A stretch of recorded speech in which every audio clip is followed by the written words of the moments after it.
This is Michael Woodward, and this is Season 2, Episode 20 of the Jumblethink Podcast. T-minus 10, 9, 8, 7, 6, 5, 4, 3, 2, 1.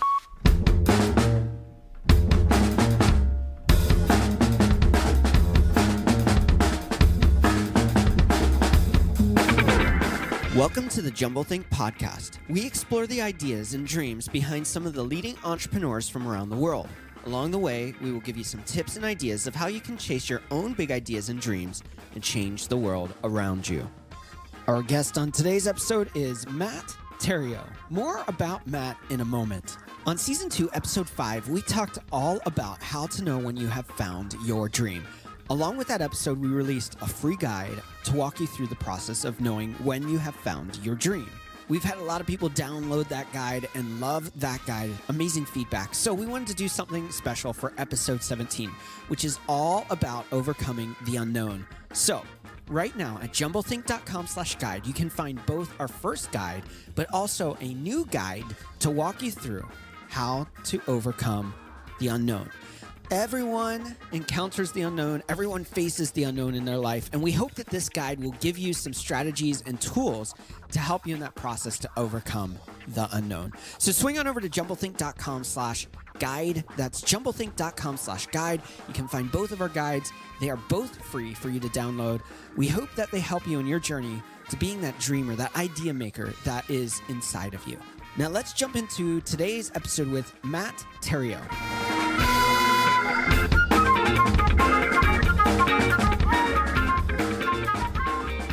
Hey there, welcome to the Jumblethink Podcast. My name is Michael Woodward. I am your host, and I am so happy you've chosen to listen to today's episode. Our guest is Matthew Theriault. It's a super fun episode. We're going to jump into that in a moment, but first, I wanted to make sure if you are new to the Jumblethink Podcast, or maybe you've been listening to a while, make sure that wherever you're listening to the podcast right now, you click that subscribe button. That way you can check out past episodes. You can catch every episode when they come out on Mondays and Thursdays. You can check us out at all of the normal places: Apple Podcasts, Spotify, SoundCloud, Stitcher, iHeartRadio, Google Play, and so many other incredible places to listen to podcasts. So wherever you're listening to this podcast right now, let's take a moment, click that subscribe button. That way you never miss another episode. So let's now jump into today's episode and learn a little bit about Matt Theriault. Matt Theriault is my name. Theriault rhymes with stereo if you drop the S. Epic Real Estate is my company, and I am the owner and founder. We do three different things. We show people how to invest in real estate. We have a cash flow emphasis. We're not a fix and flipper type business, but we teach people how to create long-term wealth in real estate. We have a second portion of our business where we actually do it with them. So our busy professional is a typical customer. It's very cliche. It's doctors, lawyers, it's small business owners that have income. They need to put it somewhere. They need to put it to work, but they just don't have the time or the desire to do all that heavy lifting. And then the third thing we do is we actually practice what we preach. We are full-time real estate investors. We have a fund of where people can participate with us and just kind of jump on our backs, and you basically buy shares in what we do as well. So we got do it. We'll show you how to do it, or we'll do it with you, or we'll do it for you. Back in 1853, just kidding. No, I was, after I got out of the Marine Corps, I spent the next 15 years of my life in the music business, and I did really well for myself for almost a decade. And when the digital download came along and just kind of turned that whole industry upside down, I went from a 7-figure year to $7 an hour bagging groceries, and that all happened in about a 6-month time frame. I was bankrupt, I was divorced, and I was the guy at the end of the counter saying paper or plastic. So that was at the age of 34, quite the humbling experience, and it was basically an opportunity to restart life. And after a little bit of searching of what was going to give me back my previous lifestyle, what was going to give me back my previous income, I stumbled upon real estate. And I said, okay, this is it. I got to learn something new. Might as well go out and choose the thing that's produced more millionaires and billionaires than anything else. Originally, it was the pursuit of money is what got me here. Since it's become so much more. But that's what got me started. That was the inspiration. And here we are almost 11 years in the business and doing very well for ourselves. When people ask me what, how did they hear my story about how I had this restart in life, and I found this little book called Rich Dad Poor Dad, which has inspired so many entrepreneurs. But I really grasped the concept of passive income and what it takes to the formula to escaping the rat race.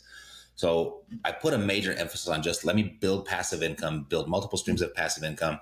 Let me squish down my expenses as low as possible, and just kind of reach this level of financial independence. Might not have been really considered wealth by most people's standards, but I did reach a status of being independent and not having to work. And I did that in about 3.5 years.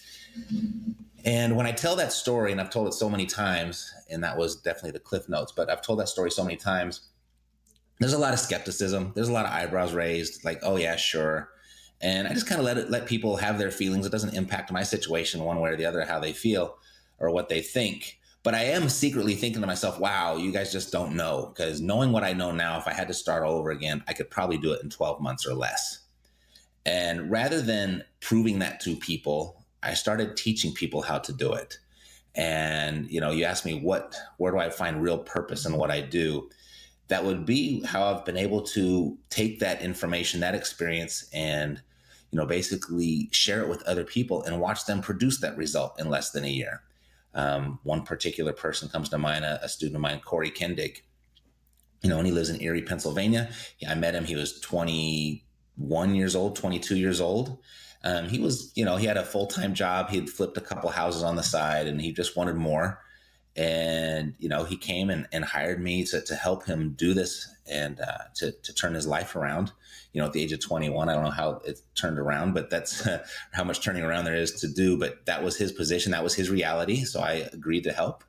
And within, I'd say 16, 17 months, he had enough passive income to replace his job, his full-time job. He quit his job. He actually had enough passive income to retire his father. His father now works for him, just doing fun stuff around his business. And, and just this past few months ago, we had a live event in Manhattan or Torrance, California. And he actually came up on stage and told the whole story. And so that just kind of came full circle. And, I can't get enough of those stories. And that's really what drives me these days. We're all raised with this old-fashioned advice of how to reach retirement, how to make our way through life, where it's work, work, work. It's save, make huge sacrifices, spend what you don't, invest what you don't spend. And hopefully if all the numbers pan out in about 40 years, you'll have enough income to where you can live the rest of your life in the same manner that you were living your working life.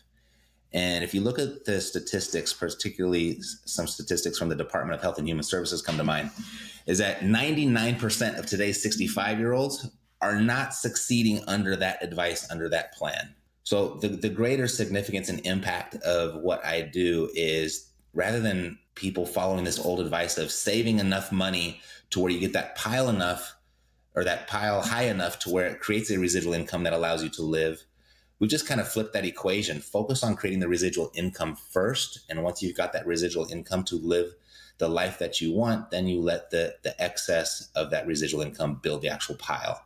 So we focus on streams of income rather than saving piles of income. And it still takes a little patience. It still takes a lot of work. But when you do the math and you kind of spread that out over someone's lifespan, you're going 10 times faster than everybody else following the traditional advice. So I think that's really important for people to know. And when they actually see it, it clicks, they believe it, and they're all in. One challenge I'm currently looking to overcome in my own business, I would say the biggest challenge has always been for me is finding the right people to be a part of the team.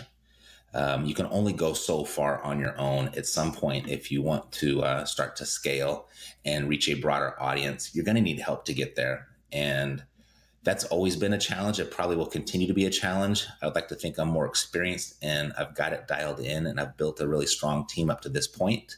But based on what my goals and dreams are to where I want to go, building that team and nurturing that team looks like it's going to always be a challenge, but definitely a challenge worth overcoming. And up to this point, it has been rewarding. The next big goal, my first goal was, let me retire.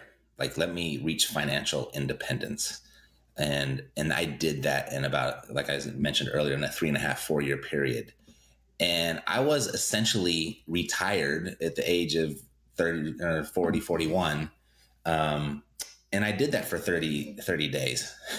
And I got to a point like, wow, this is what it is all about. I'm rather bored right now. So I think my next big goal, I don't know if I have a milestone or an end point. I think it's just continued growth, just to consistently take my temperature every single year and check in to make sure that I'm further along or bigger and have accomplished more things than I did the previous year. I don't think I have an endpoint anymore.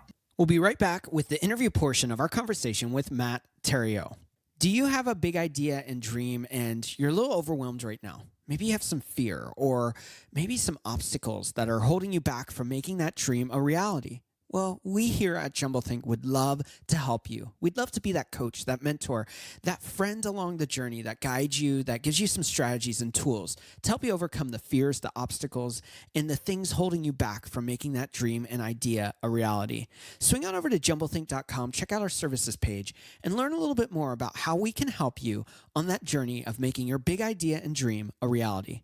Now let's jump back into our conversation with Matt Theriault. Matt, I am super excited to have you on the podcast. Thanks for taking time out to be on. Hey, thanks for having me. Appreciate it. You have an interesting journey. You were in the U.S. Marine Corps, then you were in the music industry, then you end up bagging groceries, and now you're in the world of real estate.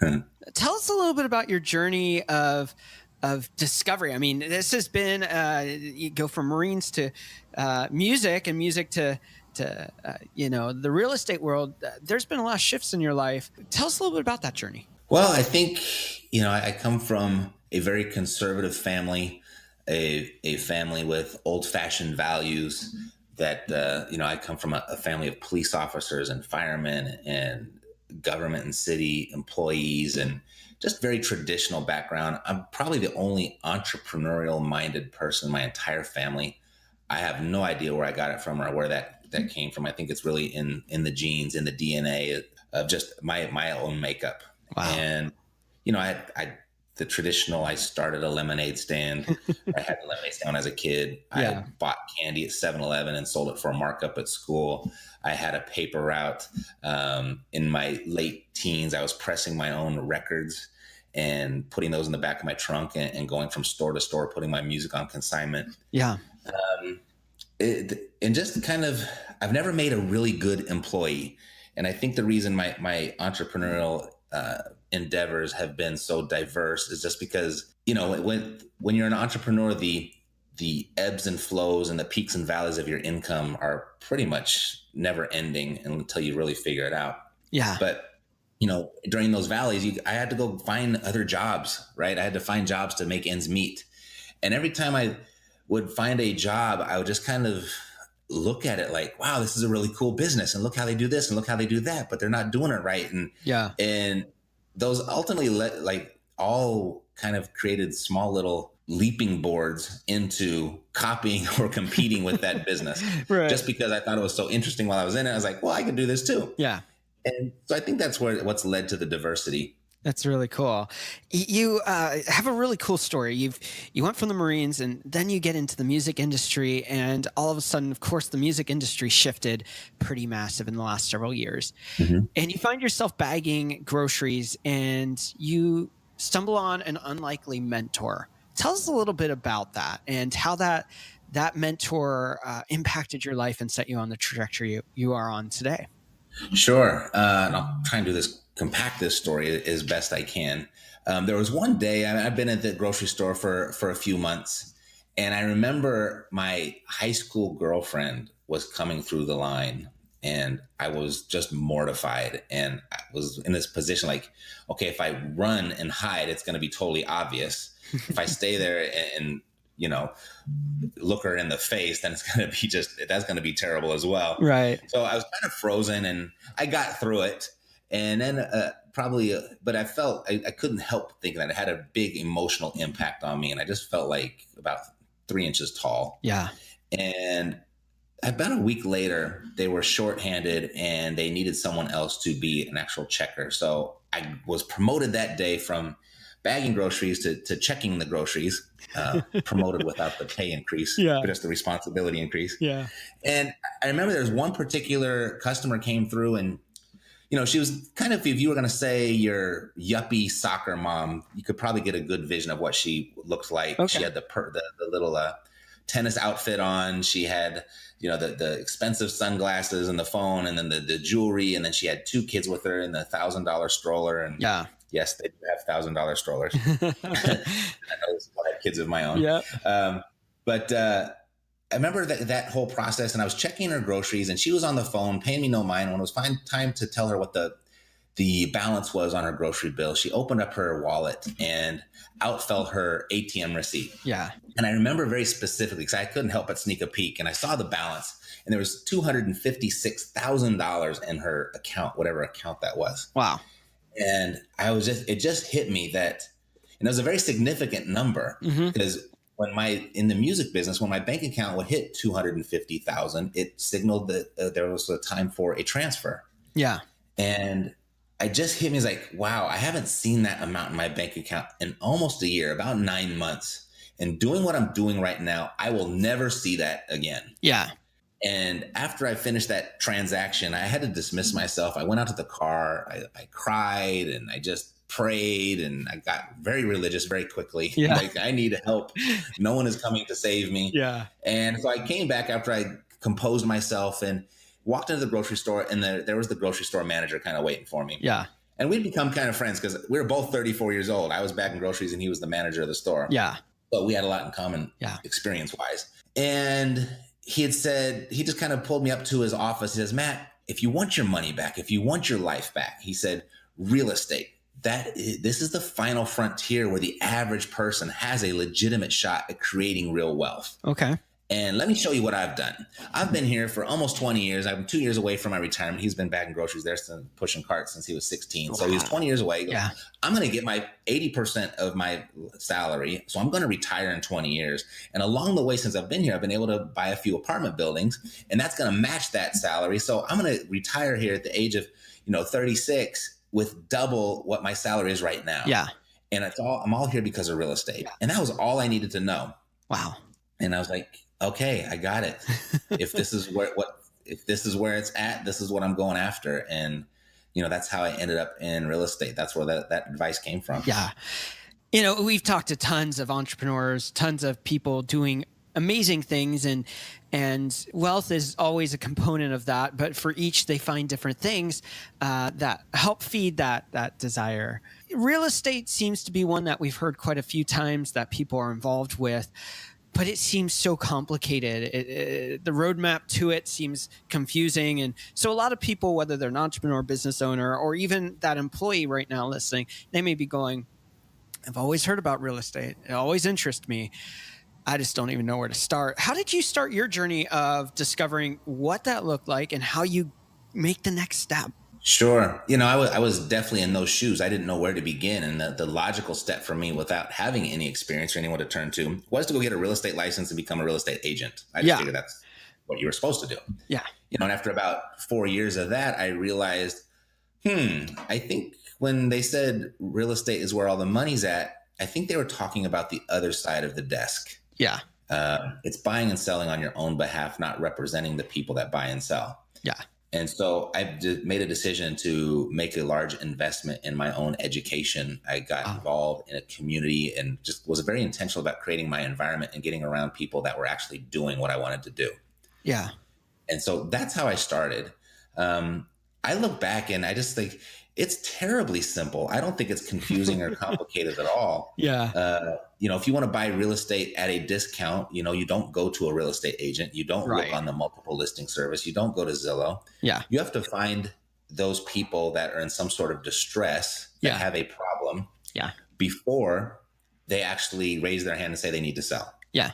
So once you got that concept down and you realize, wow, people will exchange equity for peace of mind. Yeah. I just need to be a peace of mind provider, basically. Yeah. Buy low, sell high. That's really what it's all about. Yeah, we've heard that before.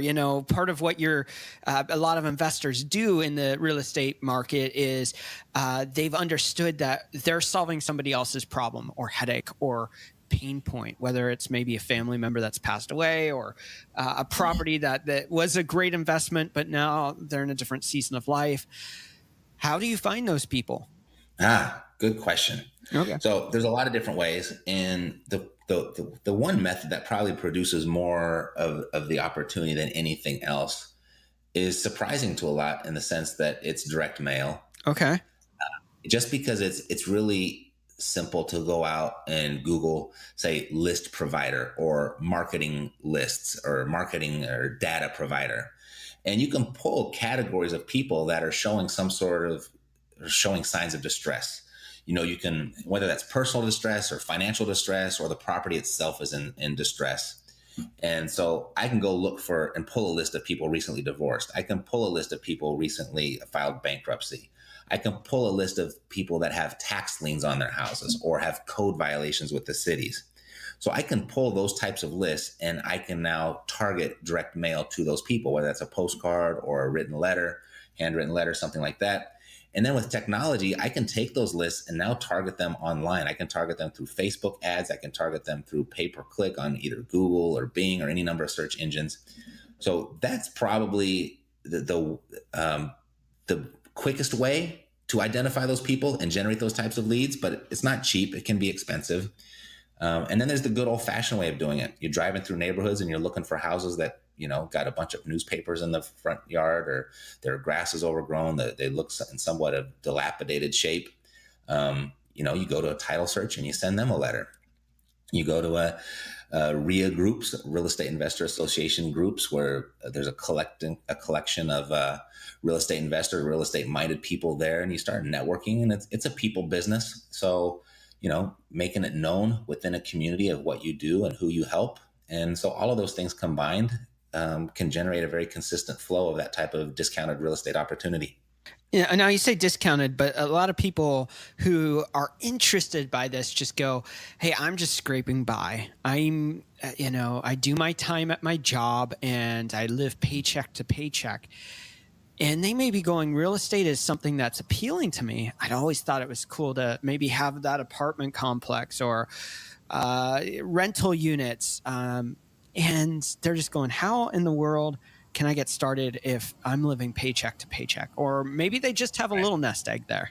We've heard on the infomercials and TV, the no money down strategies, and you can buy real estate with no money, no credit. You hear all that kind of stuff. And there's a lot of truth to that, actually. And the best analogy that I can kind of think of, one comes to my mind immediately.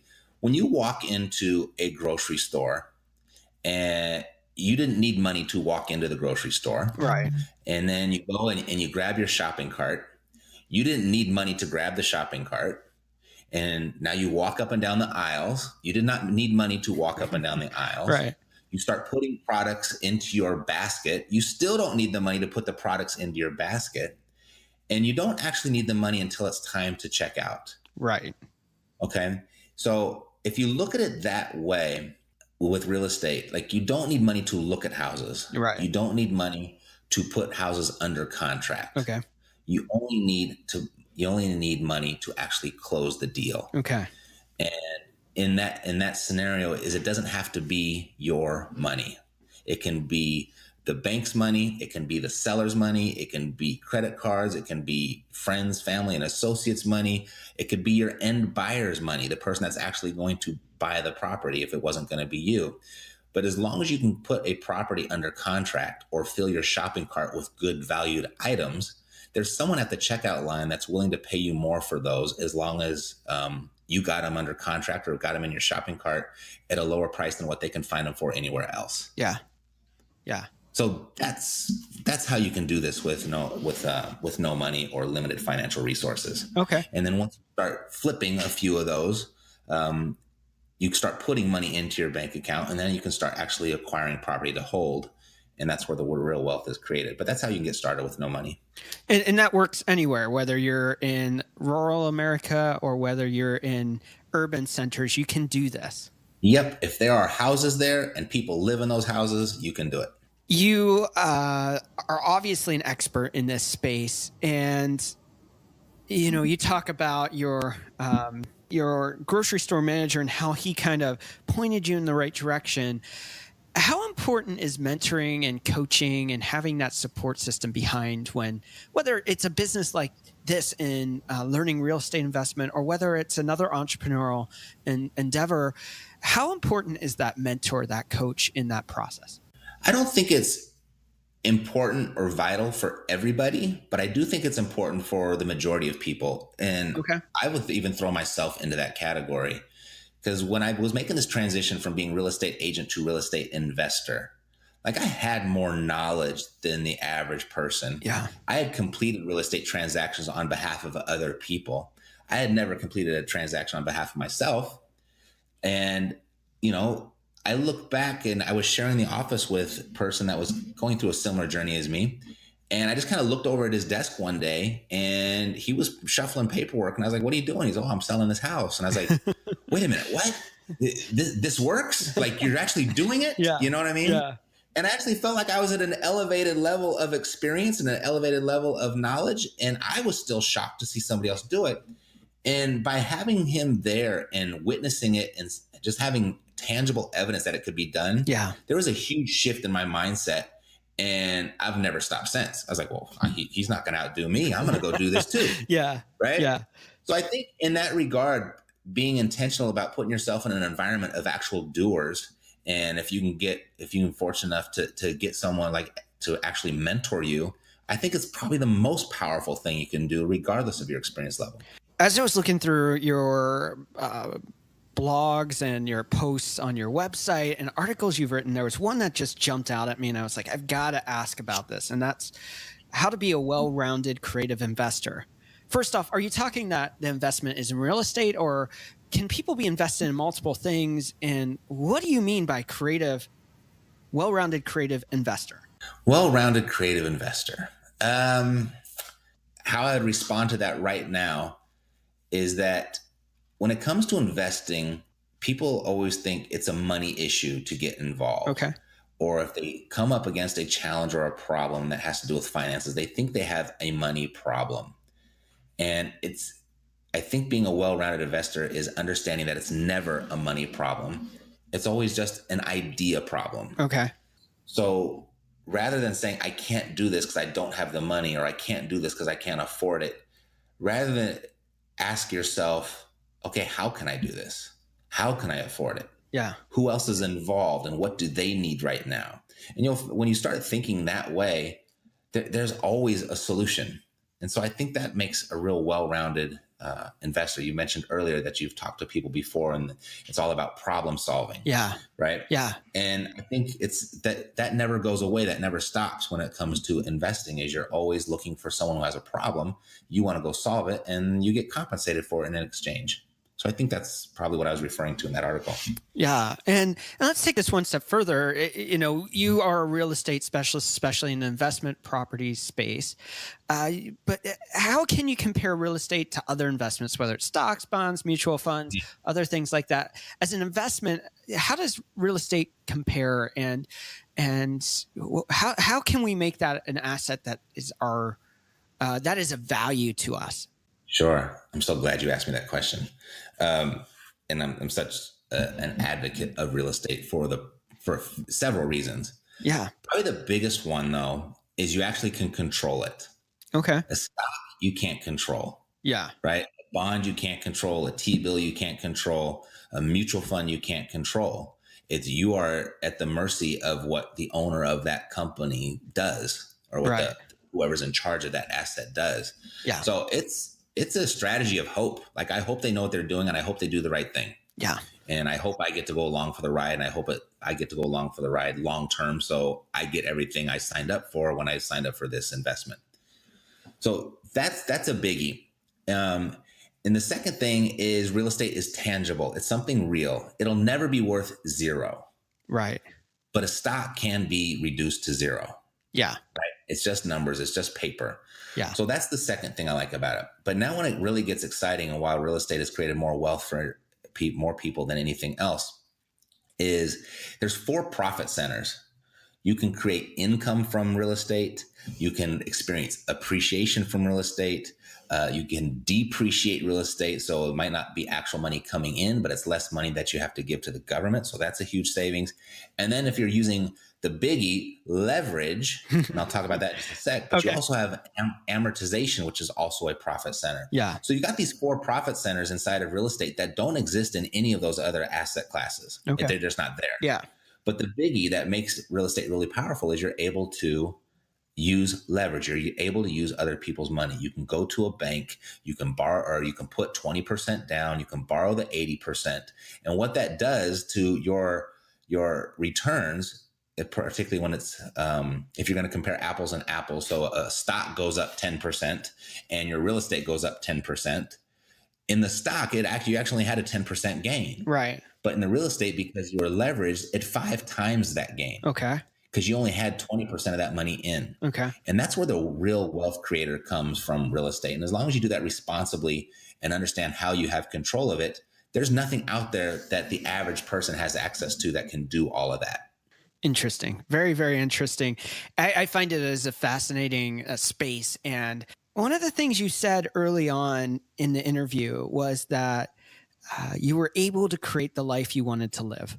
And I think often people that are those dreamers that have big ideas, that are entrepreneurial, they always feel disconnect from the typical or the status quo that other people have bought into. How can individuals start doing what you've done and assess what's important to them and begin architecting a lifestyle that's what they want to live instead of just kind of floating through or accepting the status quo? Sure. I think the big step that everyone can take, and whether this is inside of real estate or not, that's to shift their focus from making piles of money, from making a lot of money, to creating streams of money. Okay. That's where the lifestyle really gets created, is when you have this income that comes in every single month, whether you actually went out and worked for it or not. Yeah. So I think just that singular focus can make a big impact on anybody, and it will definitely won't feel like it at first. It's going to take some patience, but not nearly as much patience to wait till you're 59 and a half to retire.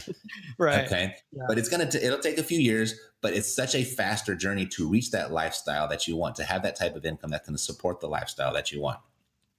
Yeah. So just doing that one thing. So the next time you have the opportunity to make some money, consider, how do I turn this into a stream of income rather than taking this money and go and put it in my bank account? Okay. That one little epiphany to get you thinking differently about every time money crosses your hands can have a significant impact pretty darn fast in a short period of time. That's really good. You have some cool resources. One of them is your podcast. Tell us a little bit about your podcast and what it's all about. Sure. The podcast is Epic Real Estate Investing.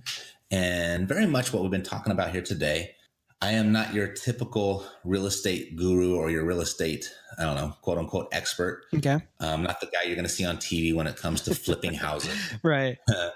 That's just another job to me. It's just another way to create piles of money. And you're actually prolonging your journey to the financial freedom you're probably looking for when you signed up for real estate. Mm-hmm. So I'm all about cash flowing real estate, and I'm about how to take control of it and do it yourself, or, align yourself with somebody that already has it going on and you can go along for the ride there. But that's what it's about. We just started our 9th year. Wow. And yeah. So we've got a lot of episodes in the book. We've done, I think we had one little break there, 3 years in or so, but we've been pretty consistent with at least one episode a week for the last 8 years. Wow. And, we're going strong, and I could have never imagined what that podcast could have created for me. Wow. Ever. Yeah. My wife thought I was absolutely insane. She said, what's a podcast? I remember like 8 years ago when I walked in the house and said, we're going to start a podcast. What's a podcast? I don't know. We're just going to talk about stuff. We're going to give away all this information for free, and we're just going to wait to see what happens. Yeah. And that's what it was. She says, that's the dumbest idea I ever heard. But now she's thank God I had that idea. That's really, really cool. And it's really cool to be talking to someone that started podcasting in the early stages of when podcasting was getting its legs. That's really cool. I think you're probably one of the longest term podcasters I've ever talked to. So that's pretty awesome. Yeah, I don't know too many that have been in it as long as I have. Yeah. You also have an Epic Pro Academy for those people who are listening going, real estate, awesome. I am so scared to get involved, but it's something that I've always wanted to do. Tell us about that program and how they can get involved. Sure. It's the Epic Pro Academy, epicproacademy.com. It's a membership website. It's self-paced learning. And I'm constantly updating it and adding stuff in there, but it has a step-by-step process of how to start, go from A to Z and be successful in real estate investing and doing it the right way. It's $997 for the whole year. I'll put that up against anybody's information out there. It's more comprehensive, more inclusive than anything that I've ever come across. And so if you want to go and take a stab at doing this yourself, that would be a great place to start. That's really cool. Before we jump into our rapid fire questions, how can people find, connect, and learn from you? Sure. If they're listening to you right now, I guess they know how to find a podcast. So that'd be a great start. You can go to epicrealestateinvesting.com. If you type that in, that'll open up the iTunes app right to our page, and you can just hit subscribe. You can find me there. We're also on Spotify under Epic Real Estate. We're in SoundCloud and iHeartRadio, pretty much anywhere. Google Play, Apple Play, all that, or Apple Car, I forget what it's called. There's so many places now to find a podcast, but if you're listening to it right now, you can probably find it wherever you're listening to. So that's Epic Real Estate Investing. We'll be right back for our rapid fire questions. But first, we wanted to let you know about an amazing new resource we just launched that is completely free. It is our free guide to overcoming the unknown. In episode 17, I shared a little bit about my story and also some insights on how you can challenge the unknown, whether it's chasing a big idea or dream or facing an obstacle you're currently encountering. This guide will help you overcome that. So swing on over to jumblethink.com, check the free guide section, and you can download your free Overcoming the Unknown guide. Again, swing on over to jumblethink.com, check out that guide, download it. It's for free, and we hope it helps you face your unknown and get to the next level of what your dream and idea have in store for you. Now let's jump into our rapid fire questions. We're back for rapid fire questions. Matt, are you ready for rapid fire questions? I am ready for rapid fire questions. Cool. The first question is, what is one tip you would give someone with a big idea or dream and they don't know where to start? Find somebody who's done something similar, learn everything that you can about them, and try to create some sort of value for them so they will feel this law of reciprocity and ideally want to help you back. We live in a crazy world right now. What's one change you'd like to see in the world? I would like to see everybody start taking responsibility for their own results, good or bad, recognizing that they are responsible for where they are in life. That's so good. That's so good. What do you want your legacy to be? Whoa. Yeah. I've been listening to a lot to Gary Vee lately, and he's all about legacy. So he's really caused me to rethink of what I'm doing and why I'm doing it. Yeah. And I don't know if I've really come to a conclusion. I would certainly like to leave something behind for my son, so he is never really goes wanting for anything. Yeah. But I would like to do that in a way that he also understands the value of what he's been given. So that's a tough one that I'm trying to balance right now. But that's ultimately, it's all about my son. Yeah, that's cool. Where do you find inspiration? Where do I find inspiration? I think I'm finding a lot of inspiration these days in we've been teaching people how to invest in real estate. We've been working with people, investing alongside them in real estate for a decade now. And I've really found a lot of inspiration in the last few years by being in tune and observing what they actually need to achieve the type of success and results that they've come to me for. And when I can see okay, they've got the instruction, they know how to do it. They have me as a line of support anytime they need it, but still some don't make it. And that's so really analyzing what it is that can connect the dots for them. Yeah.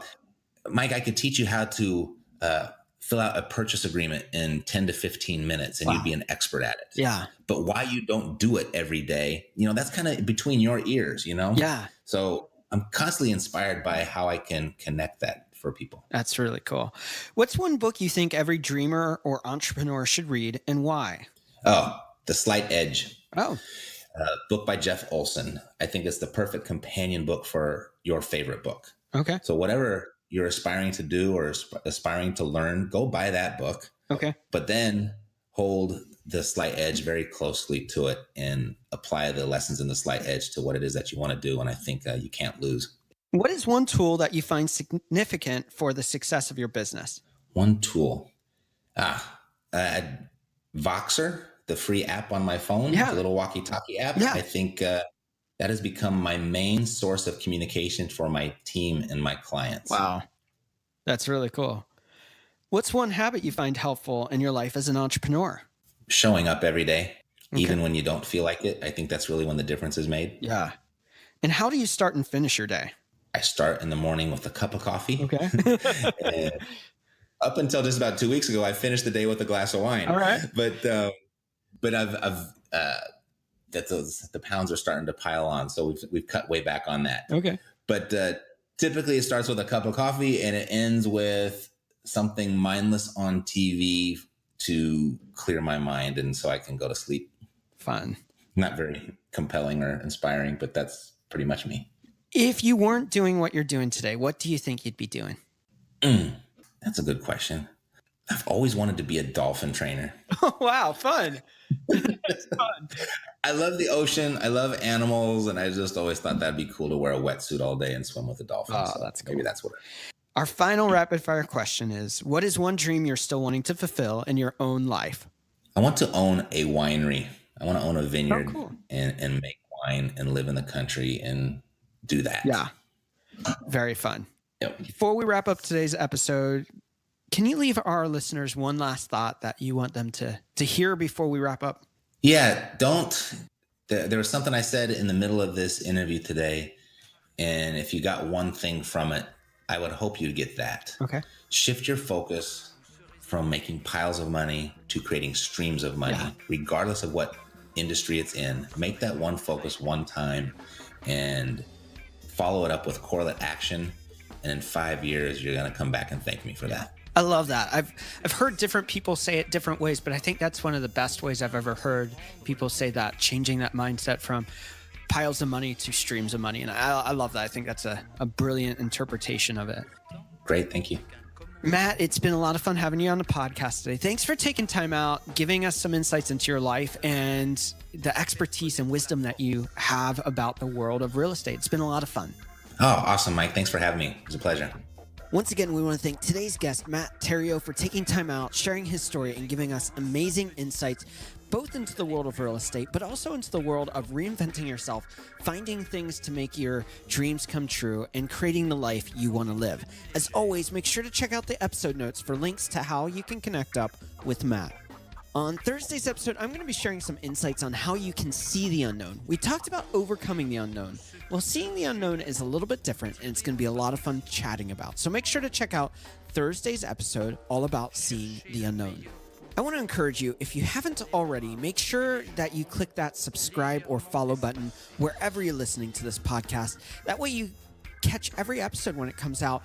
We also have some amazing past episodes with powerful guests sharing amazing insights into the world of entrepreneurship, big ideas, and dreams. Make sure to check out those too. I always hope that these episodes encourage you on your journey of chasing your own big ideas and dreams. Now it's your turn. Get out there, do something, whether it's big or small, to move your big idea and dream forward and change the world around you. Les mères de famille, les enfants, peuvent également prendre un moment revitalisant dans quelques mois, lorsque vous aurez bien saisi la technique et que vous serez maître de votre corps. Vous pourrez vous décontracter même en travaillant.